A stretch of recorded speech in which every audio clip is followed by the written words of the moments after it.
Welcome back, everybody. It is a very special day for one member of the WZZM 13 family. Yeah, he is an institution in the local weather scene. George Lessons is celebrating 35 years here at WZZM today. 35 years of forecasting the weather, warning us when it's going to be bad, and celebrating when it's good. I sat down with George on Monday and I asked him what in the world motivates a guy to stick around for so long. Passion. Passion for weather, passion for the business. Passion, passion, passion. That's good. You've seen a lot of change in 35 years. Wow. Not only in our community, the way we receive information, the way that you forecast, I'm sure. Talk a little bit about the changes that you've seen. All of the above, right? When I started here, we had magic markers and a map. That's all we had to talk about the weather. 90% of the time it was looking for weather data. 10% of the time it was just putting the magic marker to the maps. It has totally reversed itself.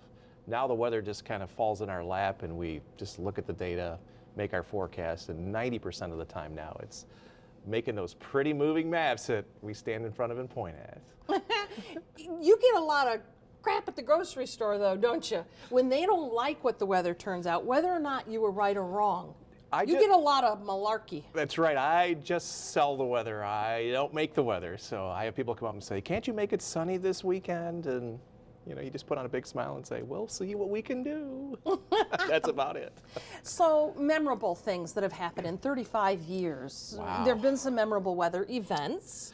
Yeah, let's stick to the weather events. That's, 'cause there You've are had a your lot of kids and raised them on WZZM, absolutely. right? And But weather events, there have been some memorables. probably the top one is the wild winds, May 31, 1998. I think everyone was affected that Sunday morning. This big line of thunderstorms came through, knocked everything to the ground.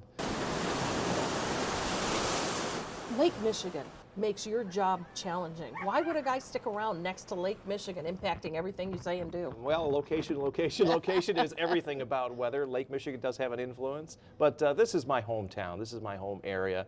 I was born in Lansing, grew up in Lowell, and this I came back to Grand Rapids after going out to Penn State, and then I actually started my career in Washington, D.C.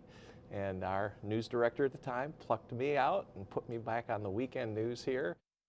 And of course, George has been our chief for almost 15 years now. He won the Michigan Association of Broadcasting Silver Circle Award back in 2009. That's a big honor. Congratulations, George, though. 35 years of passion, passion, passion. I think my favorite thing was when he did the survey online to see if he should get rid of the mustache. I was just going to say, it was a year ago. It was a year ago today. It just came up on my feed that, yeah, in our 5 o'clock newscast, we said, do you want him to keep the mustache or shave it off? And a majority said they like the stash. Keep it. He's kept it. He hasn't gotten rid of it. In fact, at Art Prize, we had those hanging George mustaches. Everybody wanted that one. That's a hot look, George. You keep it up.